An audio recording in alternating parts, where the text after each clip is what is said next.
Bashkortostan is on fire. It's also extremely hot in Crimea. We will show you exclusive footage. And in St. Petersburg, Dmitry Gordon was just detained. In quotation marks, Dmitry Gordon. Tokayev is expelling Russians from Kazakhstan, and the Kremlin has rolled out yet another Putin double in public. Greetings, I'm Vladimir Timoshenko. This is the project In the Crosshairs. Let's get started.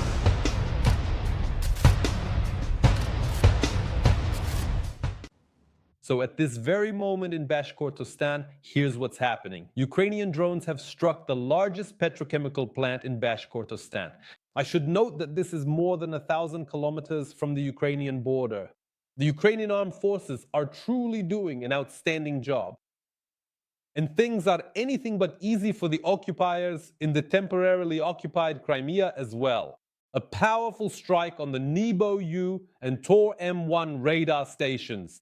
Exclusive details are coming up right now in my colleague's report. On April 15th, the city of Stolitomak in the Republic of Bashkortostan was attacked by drones. Footage of drones flying overhead and the sounds of explosions are being posted online. According to an analysis by the Telegram channel Astra, the Stolitomak petrochemical plant in Bashkortostan, which produces aviation fuel, was attacked. This is evidenced by photos from the site of the strike.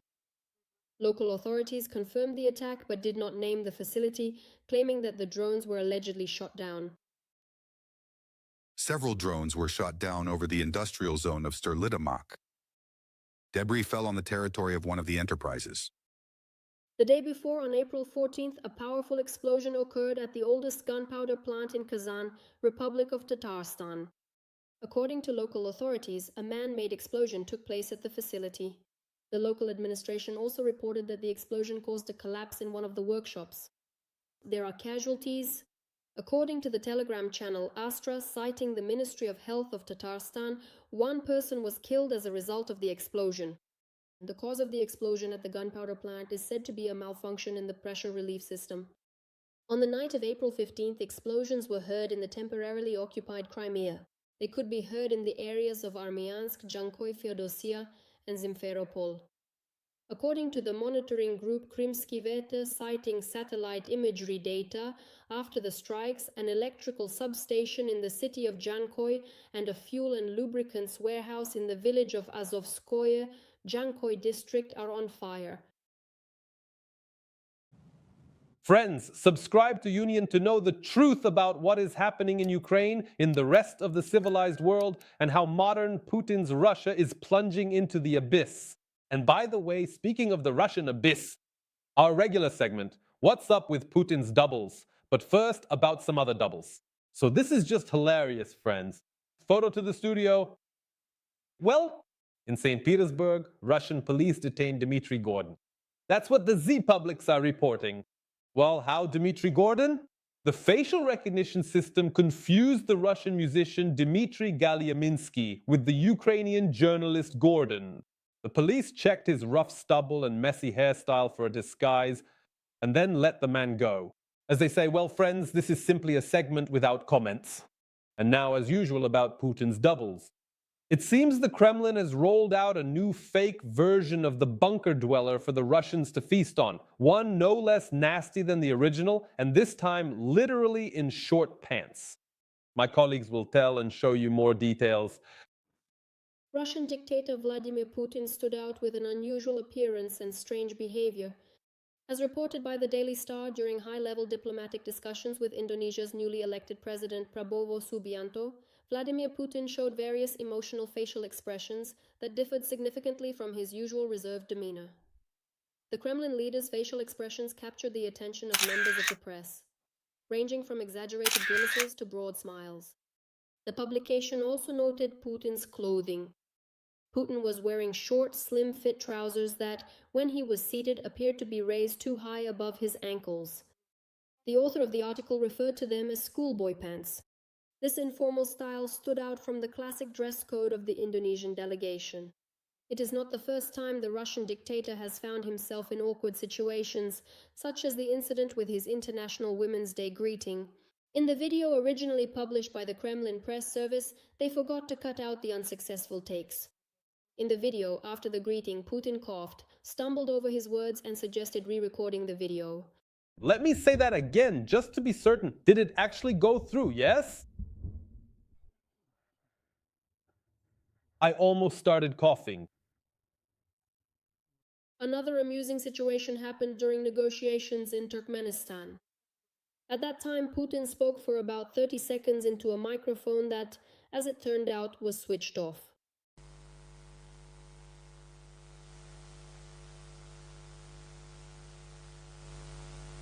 Various international media outlets have also frequently observed and pointed out that Putin is quite self-conscious about his relatively short stature. To appear at least a little bit taller, he wears so-called elevator shoes, a type of specialized and custom-made footwear that significantly increases a person's apparent height and also corrects the length of the legs. In particular, these shoes have a hidden lift inside the last, with a heel inserted between the sole and a special insole. This allows the Russian dictator to artificially supplement his height by at least 10 centimeters. And now let's move on to Chechnya.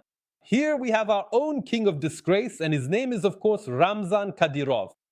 Ramzan, who is barely hanging on, receives an order for his special contribution to the development of Russia's cement industry. Well, this is some kind of new meme. Just take a look for yourself. I would like to speak to you today on behalf of the entire cement manufacturing community. It is only with your approval on your specific instructions and with your direct involvement that it is possible to implement a project as monumentally significant for the Republic as the construction of a brand new cement plant. You laid the foundation capsule for it. Thanks to your decision, the enterprise became a systemically important one, and we see very clear prospects for development, including joining the Grozny Special Economic Zone and the development of an entire cluster of building materials industries. In this regard, NC Cement has decided to award you the first-class order for your truly exceptional and significant contribution to the development of the cement industry of the Russian Federation. Congratulations to you from the professional community. Ahmad Power. Oh Lord, once again, no comment. Now, attention! Tokayev, the president of Kazakhstan, is hitting Russia hard. Russians are being expelled from Kazakhstan. Yes, yes, yes, you heard that right. Tokayev is showing Russians their place. So what exactly is happening in Astana? Why are the staunch Russians being kicked out? We'll show you now. For Russians who have moved to Kazakhstan, the rules for obtaining a residence permit have changed. According to the Russian publication Medusa, to obtain a residence permit, you now have to prove proficiency in the Kazakh language at the B2 level. In particular, some Russians are complaining that they went through all the stages of the new residence permit system but were still denied.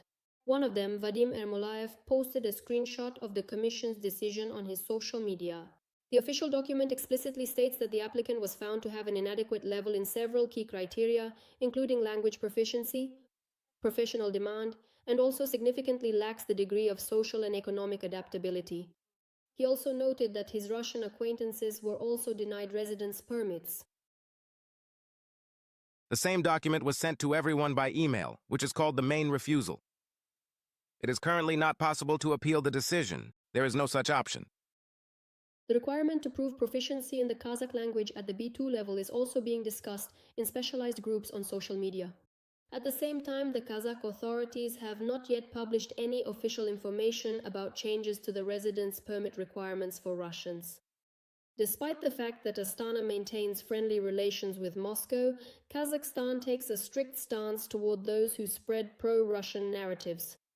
In particular, in November 2025, Kazakhstan convicted a Kazakh blogger who advocated for the Russian world, Aslan Tulegenov, known by the nickname Northern Kazakh. He was sentenced to 3 years and 9 months in prison under the article on inciting discord. Tulegenov openly supported Russia, considered himself part of the Russian world, and spoke in favor of the military invasion of Ukraine. Meanwhile, in a very recent development, Kazakhstan made the decision to increase the recycling fee for motor vehicles imported from Russia. And at the same time, there has been another terrorist attack in Turkey, once again at a local school. The fact is, this is already the second attack on a school in Turkey within 24 hours. This time in the southeast of the country, 1 person was killed and 6 were injured as a result of the shooting. Security forces and some parents of students arrived at the scene. Yes, it really is terrible. And again, what's most frightening is that this is already becoming a trend.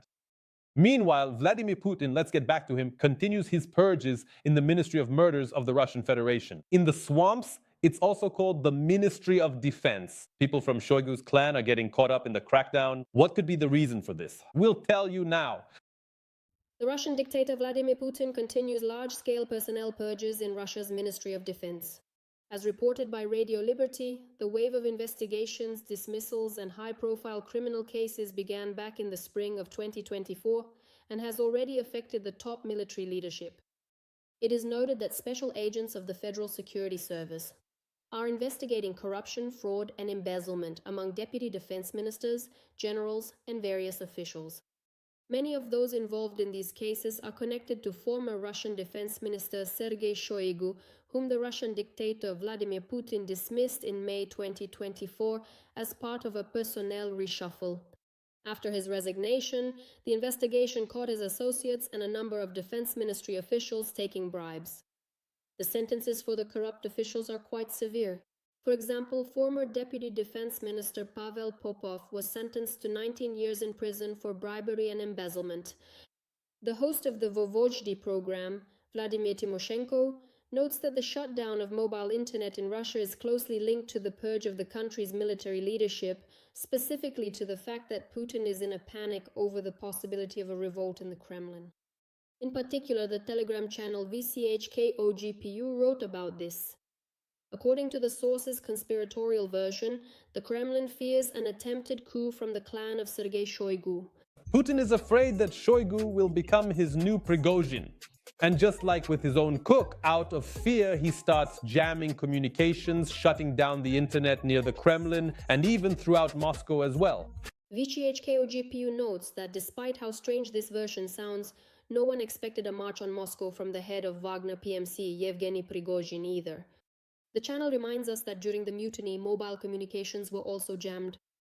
The plausibility of this version is also supported by the fact that, in addition to central Moscow, communications are jammed near locations of security forces or where they live. Friends, this was the project In the Crosshairs. Subscribe to the Union YouTube channel to know the truth about what is happening right now in the entire civilized world, as well as in Putin's Russia. Like the video and leave your comments, it's very important to us. This was Vladimir Timoshenko with you. See you soon.